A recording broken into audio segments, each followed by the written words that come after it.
Managing Partner and Fund Manager at Complete Circle Consultants. Gurmeet, hi, good afternoon. Good to have you on the show. First up, before we get into sector-specific discussions, give us your broad sense on where you are seeing the market headed right now.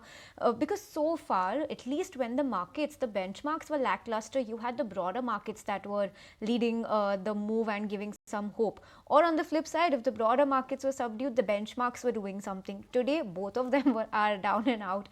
Give us your sense of where do you think the next hope of green in the market could emerge?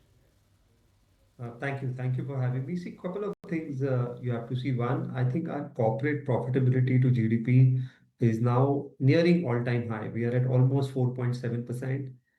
The last time this had touched 5% was 2007-8. So corporate profitability, despite earning growth being mediocre, is now at about 4.7% to the GDP. So if you see last quarter earnings also, broader market, I mean, this I'm talking about Nifty 500, right? So broader market was about 11% plus earning growth. So if this quarter we do slightly better, then markets could sustain these levels because, you are at 21 times forward earnings. So the market isn't cheap.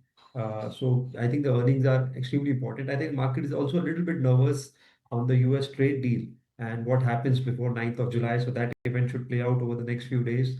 So that's something I think the market will look up to. And then maybe some of the sectors which have been impacted by tariffs, whether it is auto, whether it is textile, whether it is selectively pharma, and host of other sectors, I think will take more direction there. Thirdly, most importantly, I think we are seeing a bit of pickup in the rural demand. That's evident in rural two-wheeler numbers. That's evident in farm equipment and tractor numbers. That's evident in commentary you listen to some of the fertilizer companies, etc. So I think that's one good part of it. And historically, whenever monsoons have been 5 or 6% above normal, agriculture GVA is around 6%. So it's about 2% then higher than the long-term average, which is 4%, which is a good sign because we had a very soft rural economy for almost a couple of years. So now I think the rural economy is coming back. Urban, I think, is still soft, probably needs a little more boost other than the rate cuts by RBI. Maybe some GST cuts would come. So I think the second half of the year could be better, but provided, as I said, earnings play out and we don't have tariff issues. Secondly, most importantly, I think we have to reset our return expectations. And I've been saying this for a while. We will not get 25-30% returns now. And I think people have got some bit of consolidation last 6-9 months. So you have to readjust to the new normal. You can't make 25% returns when you are at 21 times earnings. So have a more balanced allocation in terms of your portfolio, include some long dated bonds, add maybe a bit of a flavor of gold, and be a little modest in terms of expectations. So that's the take coming in on the markets, but what we see right now is a mild recovery from the day's lowest point for Nifty as well as for Nifty Bank as well. Yes, for Nifty we have almost recovered more than 50 points as we speak right now, a bit of a sharp spike coming in over there, while for Nifty Bank since the start of the show and now it's almost a 200 points of recovery from those levels. So let's watch out for that, whether or not we are able to sustain and where do we shut shop. But one of the other stocks that is in focus today is RBL Bank. And Nilesh, I wanted to have your take on this one because just keeping aside the news flow out here, the fact of the matter is that from those 150, 160 odd levels, the stock has seen a fantastic run up till 260 odd levels. Bit of a retracement today. Yes, it is in the news, but what do you make of this stock on the technical front? If somebody has already participated in the rally, should they move out being a trader, or do you believe that it's still a good buy on dips stock? So Srishti, we have seen a good momentum in last 4 consecutive months. Now this is the 5th month that has started on a positive note. If somebody has already bought it from a trading perspective, I think it's a good time, good levels to exit would be 260, 265 because the stock may face resistance near about 265 to 270. It has formed a big rounding bottom formation on the daily time frame chart where the major resistance is coming somewhere around 265 to 270 zone. So ideally one should take out the profit and wait for some meaningful decline towards 240, 235 or maybe 230 could be a good entry point. But as of now, it's an avoid. We are expecting some bit of profit taking to continue. Okay, so that's an RBL Bank. But other than that, Nilesh, share with us what's looking good for the trading session and what are some picks that you would like to recommend to our viewers? pick is again for the metal space. We are pretty much bullish on the metal sector from a short-term momentum perspective.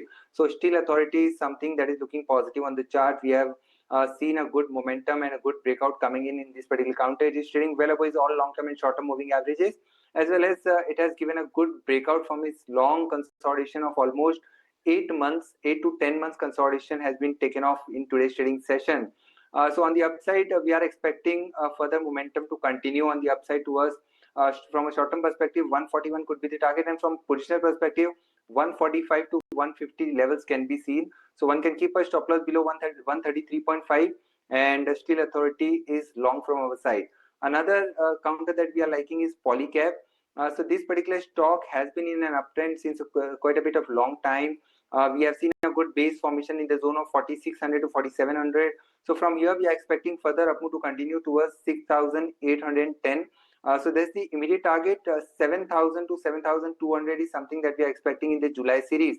So Polycab is another stock that can be bought at current level, keeping a stop loss below 6620. All right, so that's about the top bets coming in from Nilesh. But Nagraj, just wanted to have your take on some of these gas-related counters, and specifically from the likes of city gas distribution companies. What we are picking up right now is our reporter suggesting that the government is planning a mega push in the pipeline infrastructure. But along with that, we are seeing Gujarat Gas, IGL, MGL. These stocks are holding up well. Give us your sense, any stock that is looking good to you right now. Sir, actually, MGL is looking very positive on the chart.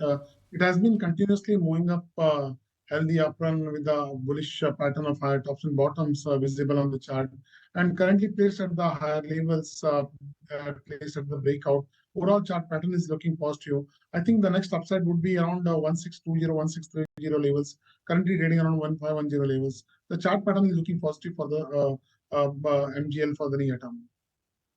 Okay, so that's a take on some of these gas names. But Gurmeet, coming to you, what are you making of the entire pharma space right now? Nifty Pharma is back in the green as we speak, and we've seen some IQVIA data coming in for pharma in terms of their exports, market share. What are you making of those numbers, and what are you liking from the pharma pack in terms of subsectors or any stocks that you could talk to us about?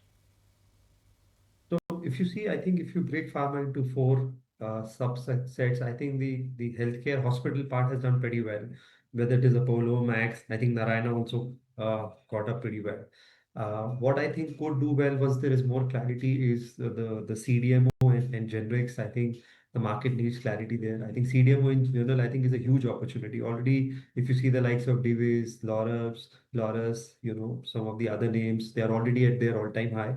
And if you see the export numbers of last year versus now, I think 70% numbers have already happened in the first 5-6 months. So that tells you that, and once there is more opportunity, and once the Biosecure Act, if at all, finds light at the end of the tunnel, in US, you could see Indian companies, really gaining some market share vis-a-vis China.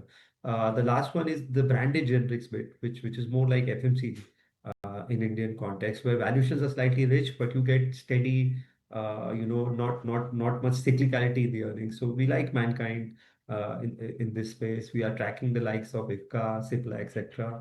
In this space. Look at the deal which has happened recently between between KKR and JB Chemicals. I think it's a massive acquisition. Pharma has seen some really big deals in the last 12 months.